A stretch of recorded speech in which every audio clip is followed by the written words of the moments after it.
And welcome back to another astrology breakdown video. I am your host, Veneficus, and today joining me is Cicada Cam. Yeah, I'm excited to be here, and I'm already seeing a lot of really interesting placements so far with this chart, so I'm excited to get into it. So I will say, if we're going to look at this from a first glance, before we get into any specifics here, looking at all of the Scorpio and Libra that is very evident in your chart is quite fascinating in the sense that it tells me you've probably been thrown into a lot of very interesting situations, dare I say quite difficult ones, that really provoke your mind a lot and have made you question things about your reality.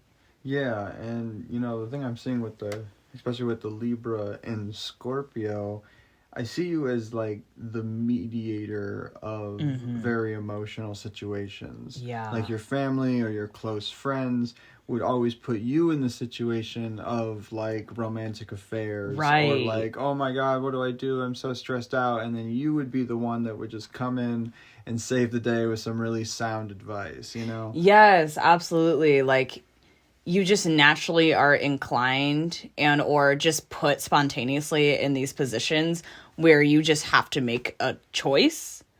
And I feel like that requires you to have very like strong beliefs about certain things or have different perspectives of how other people see the world. Exactly. And then with your Earth Grand Trine that you have, between Virgo, Taurus, and Capricorn, this tells me that you're like a very grounded person, you're a practical thinker. So this goes into what we were talking about earlier, that you, for other people, are like this pillar, that you are just very solid and you give other people this feeling of security. Yeah, that's something too when you're looking at as well the midheaven and the north node in Cancer is very much telling of this person who is just in these very difficult situations or complex situations and is figuring out a way to be like, okay, how can I bring a sense of reassurance to this problem? Or how can I bring some practicality to this problem? Because Cancer is mother-like, but it can still be very practical. It still has this like nurturing yet, okay, let's get down to business and figure this out so that everyone is happy or that everyone is loved. Like you're able to kind of see the overview of a problem, kind of like zooming out and seeing the bigger picture of it all and deciphering what is the best thing for everyone here. Well, and that being, midheaven and Cancer is actually, it's a hint towards what you should or could be doing with your career. Like where you would find success if you could make this particular energy into your job. And in this case, it would be Cancerian energy. Yeah, and I'm glad that you bring emphasis to the fact that the midheaven is connected to career. It almost makes me think of like a marriage counselor, which is kind of out there, but it really, I'm seeing that, especially with Saturn also having to do with a career and personal authority and reputation. And then the Cancerian, it just screams like a counselor, someone who's able to really mediate between other people's affairs with love or with really any situation, honestly. You're able to really dissect something into many different pieces and put it back together. Really see that. Yeah, and I think that it's important to remember that the midheaven is how other people see you, or maybe more specifically, how your reputation is seen by others. Definitely looking at your whole chart at a first glance, I really think that you are a perfectionist and you might be very meticulous about things, especially projects that you are working on. And if you can channel that perfectionist energy towards your career, and with your North Node being conjunct with your midheaven, this actually tells me that you can excel extremely far when it comes to career, like far past most people. I'm talking like extreme business owner or just in a super high position that would actually make a lot of people jealous. And the reason I say that is because it sits square to everything that you have going on in Libra, like your moon and your ascendant sign. And so this tells me that the further that you excel in your career, the further that you're actually going to get your heart broken. And I think that it's going to be the other people like in your life won't be able to deal with your acceleration. Wow. Yeah, I can totally see perhaps a point of contention between family and career. I mean, Cancer sitting in the 10th house correspondent with Capricorn, which is opposite of Cancer. So it's literally family versus personal business and getting things done and having a lot of work ethic. And so those opposing forces can really play a big part in how you are balancing work and play, essentially, or work and love. Whether it's these points of jealousy, as you brought up, about people not really wanting to see you grow in the way that you're authentically meant to grow, or work literally gets in the way of family. There's just some sort of conflict between that, I really think. Right, and especially because in opposition you have your heart, or Venus is in Capricorn, which is, your sign for career. Right. And then on the flip side, you got your sign for career, the midheaven, in Cancer, the sign for family, or the opposition to Capricorn. And so this is it's a complicated chart, and it's difficult to read because there are a lot of different ways that this potentially could have manifested. Like it may be a broken heart, not from people becoming jealous, but maybe just because you have to travel and be away from your family all the time, and you just feel extremely homesick. Yeah. I think if we're to bring this back to a more positive light, though, because even though these things could definitely manifest in more difficult ways for you, I can also see you being someone who is very practical in matters of family and relationships, in the sense that if you do have these things balanced in your life, you would make an excellent family man. Like, you would make an excellent person to just lean on and have, like, people see you as like a confidant, like you're very stable in people's lives, and you're able to provide, essentially. And there's a lot of provider vibes here. Oh yeah, and with the Earth Grand Trine, it just tells me that you have like this superpower when it comes to Earth energy. Like, I just see you as this genius, like possibly like an inventor, somebody that just can really figure things out. And like I was talking about before, like you just can bring a person a feeling of stability and security, and you might be doing that without even realizing it, but you bring that to people.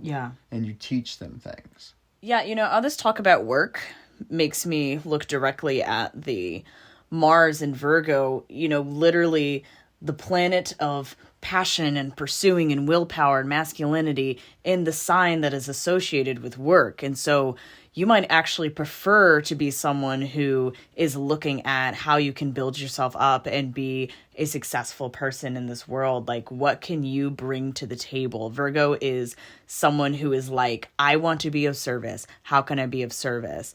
And you have the planet that is very forthright and daring and bold and wants to attack, right? So you want to attack the area in which you want to serve, which is very interesting. Seeing as, again, this midheaven in Cancer, you would think that's a very, feminine and kind of altruistic and intuitive sort of motherly, passionate vibe. But then you have this Mars in Virgo. I just think that's crazy. It's like adds a whole dynamic to it. Right. And something to remember is that Mars is about like motivation. I believe you just said that. And then Virgo is about purification. And so right there we have easy symbolism that you are motivated to purify. Right. And whether that's on a very physical level, like you want to keep your space clean, make sure every corner is dusted, or on a very spiritual or mental level, that when you see people that have, maybe potentially toxic behaviors or things that they are doing that is causing self-harm, you want to come in and correct it. You need to be of service. You need to help, because that's how you would want somebody to help you. You would probably prefer if somebody called you out, and, Yeah, that actually goes back to what I was saying before about, like, hey, marriage counselor. And this is more like symbolic, it could manifest that way, but it just in the sense of like, you're able to pinpoint certain impurities in your opinion, from your perspective, and be like, that's not the way. Let me show you the way. I also want to bring attention to the fact that this Mars alignment is sitting in the 12th house, which I'll tell you right now is a bit of a curveball. So let me try to break this down appropriately. I would say that this is someone who has motivation to purify the subconscious mind. This is someone that is very self-critical and analytical of the little things that they do that they consider to be sins, or essentially things that are getting in the way or messing them up, like small little addictions or being lazy, for an example. So I can easily see somebody with this alignment being very conscious of the thoughts that come into their head, where a lot of people just allow themselves to drift off into daydreams and they don't really think about the thoughts that are passing through. But you are not like that. You are far more prone to take all these subconscious thoughts and notice them and then put them somewhere, put them into some kind of mental category. And this could have been your blessing or your curse. Well, in one way, that would definitely make you someone who might be prone to self-criticism or almost overly aware of what you're thinking about, or just different situations you might be overthinking, overanalyzing. But in other ways, it can make you self-aware in a progressive way. You know, you're someone who could very easily progress himself in terms of bettering yourself and being more conscious of what is coming through your mind so that you can make more sound decisions. Right. One way that I can really see this manifesting, especially at a young age, would be just this hyper criticism of the self, so much so that you feel like you are lacking of value, or you feel like you are always coming up short. And it's because you have this overbearing critic, kind of like a drill sergeant that's constantly standing over the top of you, screaming in your ear whenever you do something wrong. And that's a lot of pressure on especially a small person. But one way that I can think of that people like you would benefit from this over time would be that you become extremely resilient to other people's criticism, because there's nothing that anybody else can say that you don't already say to yourself. Like, this might be true for a lot of people, but especially for people that have strong Virgo, is that you are your worst enemy. And one way that benefits you is that nobody else can be a bigger enemy to you than you are to yourself every day. So just to bring it back to the Grand Trine, something that's really interesting is that you have all of these earth signs, Virgo, Taurus, and Capricorn, sitting in houses that are correspondent with water. So the 4th house correspondent to Cancer, the 8th with Scorpio, and the 12th with Pisces. And so that also reaffirms the fact that you are sort of a pillar in your community or in your family. You may feel or act somewhat like a sponge in the sense that you absorb a lot of emotionality, whether that be from other people or within yourself. You might give a lot more attention to your logical mind and pay little to how you feel and what your needs are, what your boundaries are. Right. Like, I can easily see this person just like neglecting the way that they feel, and they might even do this with other people. Like, they could easily like dismiss, kind of like absorb their emotions and just kind of bring them into a logical space. Like, that's, what we call grounding. It's like bring them back to numbers and math and how much everything weighs and calculates and what your best next move should be. Absolutely. And like we said before, that could be a blessing or a curse that can manifest in ways that are really helpful for people or yourself.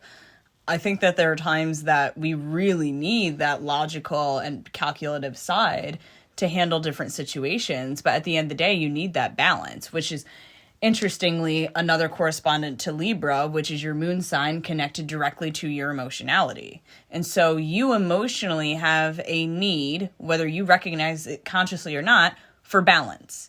So if you're not able to articulate the balance between your logical and more calculative, practical approaches and the way that you feel, you're not going to be in situations that are harmonious to you.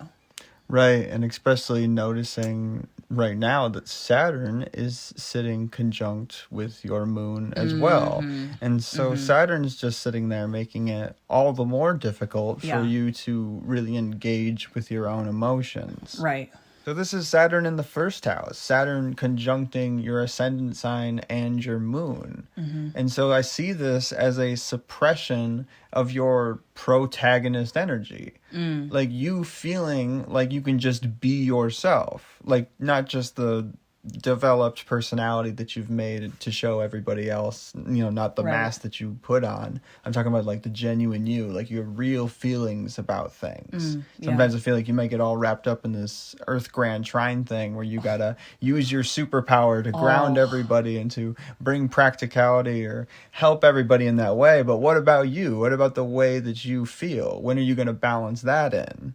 Yeah, and just a really quick pointer out too with the sun being in Sagittarius. Sagittarius is like a torchbearer. They want to bring light and truth to situations, but funny enough, with all of this conjunct in Libra, where you have this suppression of the self, Sagittarius is giving you all the more incentive to put up a mask. Because even though Sagittarius is about truth and light, sometimes they'll get caught up in bringing so much light that they outshine themselves. Right, because Sagittarius is all about that positivity. Right. But it's all about bringing that positivity to others. Yes. Like very oftentimes Sagittarius will be bearing that smile and telling that joke, but on the inside they're suffering. On the inside, they're not talking about that they're falling apart. Exactly. Right now. That's exactly why I brought that up. And so that's a little bit of a takeaway from this Libra action going on. But I did want to point that out, that is a very direct correspondence to how you might hide who you really are or how you really feel around others, just to bring a sense of peace or a sense of joy. So now I got to talk about Chiron and Taurus, because I feel like it's extremely important, because Taurus here is a symbol for value, and usually specifically self-value. And then Chiron is your symbol for wounds. Chiron is the wounded healer. So reading the symbolism easily, we can say that you have taken a wound in your self-value. Another way that I can see this manifesting is that you might not allow yourself to have like simple pleasures. So the fact that Chiron is here, I just really want to point out that you got to take care of yourself and all the the little things. And I'm talking about go take a freaking bubble bath, eat some food that you find delicious, get a massage, do something that really just makes yourself feel good. And I'm talking about on a physical level, because that's what Taurus is all about. It's the physical world. And I feel like this is probably the advice that you would give somebody else. Oh, yeah. Yeah. Very much like the financial advisor or something like that. Like someone who is maybe really good with resourcefulness and having a lot of things around them, but they never actually allow themselves to enjoy those pleasures. Yeah, I can see you as the person, you'd be the first person to tell your friend and notice that your friend needs to go take a nap. They've been up too long. You're like, hey, go to sleep. While you yourself are lacking in sleep. Yeah. So the other crazy thing going on with this Chiron alignment is the fact that it's sitting in a perfect opposition with Mercury and Scorpio, and it's sitting in the 8th house, which the 8th house is associated with Scorpio. So it's fair to say that Chiron is also the wounded healer in Scorpio as well. This tells me that you've experienced some pretty difficult trials, especially when it comes to your own development. It really makes me think that there were times in your life that you were just trying to progress, you were just trying to evolve, and somebody made you feel like you were doing the wrong thing by progressing, that you actually evolving yourself into the next level and was something that actually made somebody else angry or upset with you, and they made you feel like you had to stay down there at their level. There was some sort of manipulation or something that was going on, that they were trying to keep you from ascension. Yeah. Funny enough, I should mention that we share a lot of similar aspects, you and I. The Moon Libra, that's me. The Mercury Scorpio, that's me. And the Sun Sagittarius. It's a triple threat, honestly. But when it comes to the Mercury Scorpio, there's a lot of depth when it comes to the way that you think about things. There's a lot of connectivity to things that people conventionally do not think about. You're already leagues ahead of them in terms of your thought processes. And so you digest information in a way that is particularly maybe slower, I want to say. You take a longer time to digest certain things or certain emotions, which might make you seem like you're actually a less emotionally available person, but you're actually just taking more time to process what is happening in your mind. Yep. Typically, the Mercury Scorpio strategy is to at first kind of sit back and observe. Especially with the Sagittarius sun, you're gonna like fully put forward that mask, but then like your kind of Scorpio side is like sitting back and observing everybody. Yeah. Like you're going to put forward that mask, and you're going to see how they respond to that mask. You know what I mean? Because that's going to show you a lot about their character, just by how they respond to your Sagittarius, if that makes any sense. Oh, for sure. It definitely makes sense. In my personal experience having these alignments, one example is like I'll be in a new group dynamic or a setting where I'm with different people. Now, I'm already thinking, okay, I don't know how I feel about these people yet, but I want to present in a way that makes them feel more comfortable around me so I get to know them better.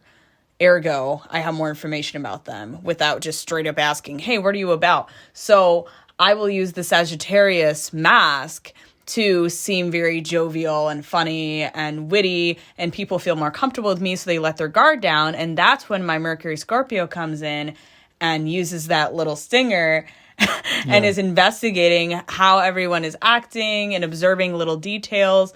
Funny enough, again, with your Mars Virgo, that just makes you all the more paying attention to people's body language, how they're connecting and interacting with one another. Yeah, and if I can cut in there, what I wanted to say was I wanted to actually break it down to some easy symbolism.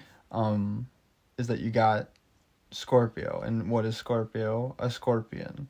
And so when you are backed into a corner, especially in the means of like communication, so when you feel like you are backed into a corner, you are going to sting.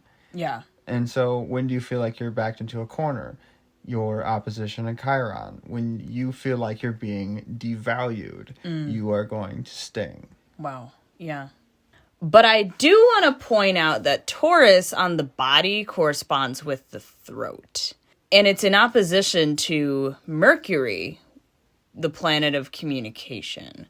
So you might literally be dealing with a physical impairment of some kind that has to do with your speech. So yeah, homework assignment for today is I want you to go and study everything that you can about the throat chakra and what it means to have a blocked throat chakra. Because I feel like this is something that is going to resonate with you a lot and give you a lot of understanding on exactly what it means to speak your truth. Well, before you go off and study, I will give you a little bit of a rundown about the throat chakra too. We're already seeing a lot of, frankly, disharmony when it comes to relation to the throat chakra. All the alignments we talked about with the Mercury and Scorpio and things of that nature. But the throat chakra itself that's your point in which you are able to verbally and mentally articulate your true feelings and your true heartfelt intentions. Something important to remember about the throat chakra, or if you want to say energy center, however you want to put it, that area of your body has an energetic correspondence because all of the endocrinograms are connected to the chakras.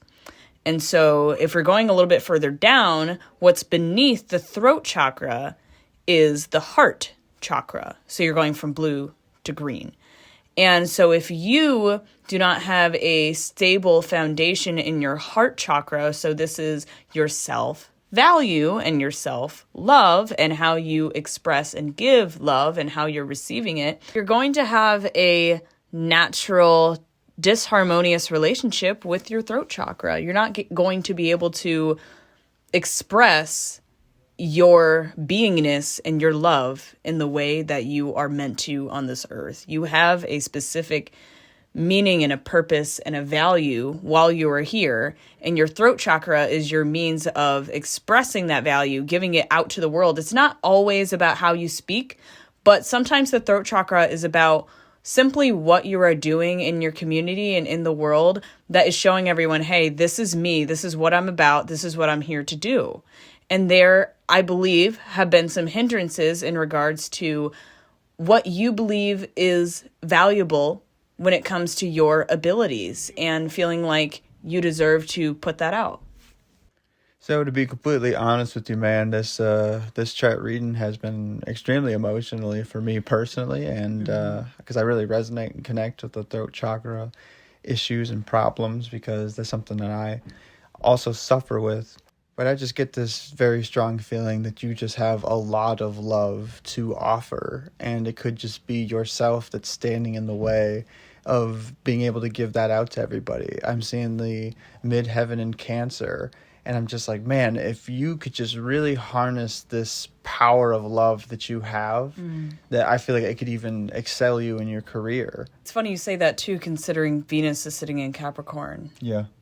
You know what I mean? Like, your ability to love and bring beauty to the world is found in a position that is very rigid and connected to things like career and passions and how you generate resources. Yeah. And that really makes me want to bring it back full circle to your midheaven in Cancer. This drive and this mission that you are to fulfill is giving that love. It really reminds me of like a paternal sort of energy, like a father-like energy. Like you are just naturally, whether you have children or not, you are naturally probably an excellent parent figure, you know, to the people around you. You're able to just bring this grounding guidance to those who really need it. And that really is like the mission of true love and true self-sacrifice for the sake of the whole. Yeah, and I'll tell you right now that Cancer it's motherly energy. It's empathetic and emotionally understanding energy. And that actually, I can see, especially with the Earth Grand Trine, could be a more difficult undertaking, you know, for somebody that has a very practical, you know, mind. It could be more difficult for them to see the emotional side, or like that more motherly and empathetic side of things. But if you can master that and figure out how to turn that into your career, like somewhere like where Cameron was talking about, like being some kind of counselor, some kind of person that literally gets in deep with people, you would flourish. Yeah. I would say that you might have had a lot of suppression maybe with your feminine side. For example, with Chiron sitting in Taurus and Mars sitting in Virgo, these are placements that are quite adversarial to these very feminine signs. And so you might not even feel the encouragement necessarily to express this kind of nurturing and motherly aspect of yourself, thus maybe setting you back from being able to shine as the whole and complete person that you're supposed to be. Yeah, that's a good point. So before we come to a close, we have to talk about your Libra stellium. And within your Libra stellium, you got Saturn, you have the ascendant sign, you have Moon, and you have Pluto. But the thing about Pluto is that it is exactly on top of the Moon. And I just find that extremely cool, because it means that during the time that you were being born, Pluto and the Moon were just right on top of each other. Like, no one would have been able to see Pluto because it was directly behind the Moon. You know what I'm saying? So when it comes to people that have Libra stelliums in their natal birth chart, they are oftentimes attracted to positions within law, so like judges or lawyers. This could also be police force or park rangers, any positions that have to do with upholding the law and keeping the balance of things. Now, focusing in on this Moon and Pluto conjunction that you have going on, reading the simple symbolism here, it tells me that there was a good deal of chaos within your emotions. And this would have caused you to basically demand a certain amount of control over your emotions. I would also say with the Pluto and Moon direct conjunction, an obstruction of justice. You may have bared witness to or been directly involved in a situation or a case where you have actively seen injustice right in front of you or happen to you. And I say that because Pluto is very strong, like knocking down the tower. That's just like a full 180 kind of transformation and change.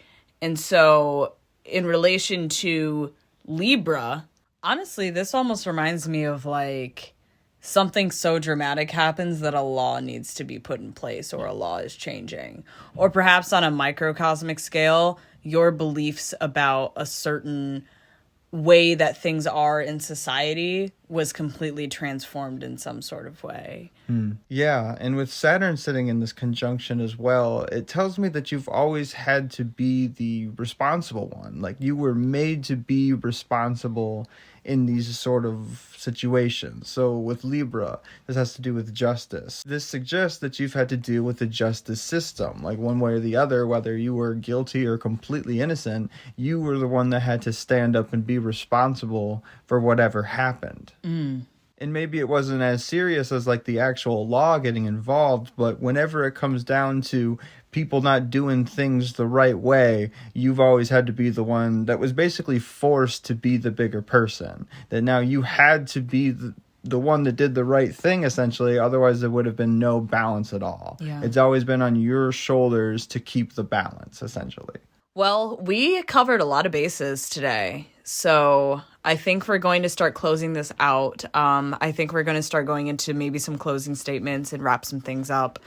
Personally, I will say that we mentioned this a little bit earlier, but you really do seem like a person who is just here to love on the world and show up as yourself, the most authentic and lively version of you that you can possibly be, in order to contribute your love and your understanding of justice, your understanding of peace. Because really what justice boils down to is peace. How can people live harmoniously with each other? And I think that's something that is very close to your heart and something that would really help you excel in a world that is so chaotic and so full of violence and pain. Like, you are here to be this torchbearer and this pillar and this person who is able to take it all in and then transmute it back into love. Yeah, and you ground other people and you ground yourself, and you might even ground yourself too often sometimes. That I can see you maybe being the master of the earth element, but you